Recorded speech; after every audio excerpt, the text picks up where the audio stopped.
Production warrant জারির পরদিনই কি করে হেফাজতে নেওয়ার আবেদন? সুজয় কৃষ্ণ ভদ্র ওরফে কালীঘাটের কাকুর আগাম জামিনের মামলায় শুক্রবার এভাবেই হাইকোর্টে প্রশ্নের মুখে পড়ল সিবিআই। এদিনও এই মামলায় কোনো নির্দেশ দিল না আদালত। নিয়োগ দুর্নীতি মামলায় 2023-এর 30শে মে সুজয় কৃষ্ণ ভদ্র ওরফে কালীঘাটের কাকুকে গ্রেফতার করে ইডি। মঙ্গলবার তাকে ফের আদালতে তোলার কথা ছিল। এই অবস্থায় কালীঘাটের কাকুকে হেফাজতে নিতে আদালতে আর্জি জানায় সিবিআই। বৃহস্পতিবার সেই মামলার শুনানিতে একাধিক প্রশ্ন তোলেন বিচারপতি জয়মাল্য বাগচি। তিনি বলেন, এতদিন মনে হলো না জিজ্ঞাসাবাদের কথা? ইডির মামলায় জামিন পাওয়ার সম্ভাবনা তৈরি হয়েছে বলেই কি ঝাঁপিয়ে পড়তে চাইছে সিবিআই? সেই ধারা বজায় থাকে শুক্রবারের শুনানিতে। বিচারপতি বাগচি প্রশ্ন করেন, প্রোডাকশন ওয়ারেন্ট জারি করার পরের দিনই আবার কি করে শোর অ্যারেস্ট দেখানোর এবং হেফাজতে নেওয়ার আবেদন জানালো সিবিআই? এই তদন্তকারী আধিকারিকদের বিরুদ্ধে সিবিআই এর সংশ্লিষ্ট দপ্তর কেন পদক্ষেপ করবে না, সেই প্রশ্নও তোলেন বিচারপতি।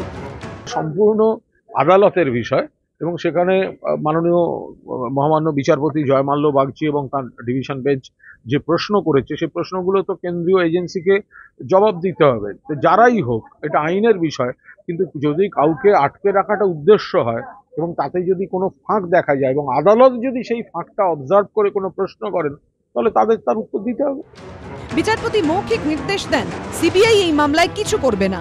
আগাম জামিনের মামলা বিচারাধীন থাকলো। 3 সপ্তাহ পর ফের শুনানি হবে। তার আগে হলফনামা জমা দেবে সিবিআই। আদালত অনেক সময় এমন রায় দিচ্ছে, আদালতের রায়কে তো আমরা ক্রিটিসাইজ করতে পারি না, কিন্তু এমন রায় দিচ্ছে বাংলার মানুষ তথা দেশের মানুষের আদালতের উপর কিন্তু সন্দেহ জমে যাচ্ছে। আমরা তো চাই যে ভেতরে থাকুক, আদালত ছেড়ে দিলে আমার কি করার আছে, আপনারা কি করার আছে? আমরা উচ্চ আদালতে গিয়ে বলতে পারি, সিবিআই গিয়ে বলতে পারে যে ছাড়া উচিত নয়। আইনজীবীদের মতে বিচারপতির এদিনের মৌখিক নির্দেশের ফলে এখনই সুজয় কৃষ্ণ ভদ্রকে গ্রেফতার করতে পারবে না সিবিআই। সৌভিক মজুমদার, ব্রতদীপ ভট্টাচার্য, রঞ্জিত সাউয়ের রিপোর্ট, এবিপি আনন্দ।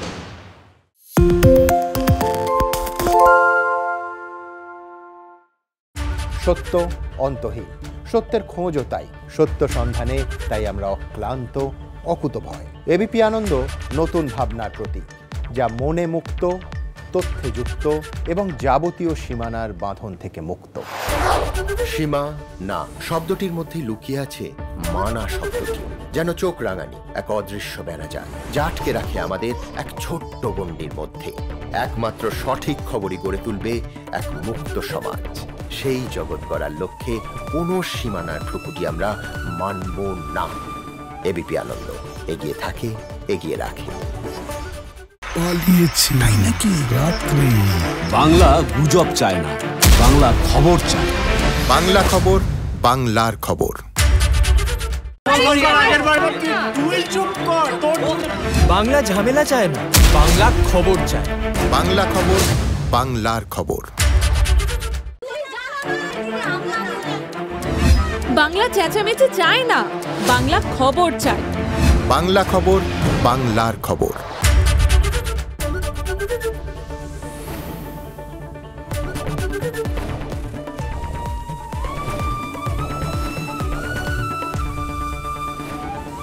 এবিপি আনন্দ এগিয়ে থাকে, এগিয়ে রাখে।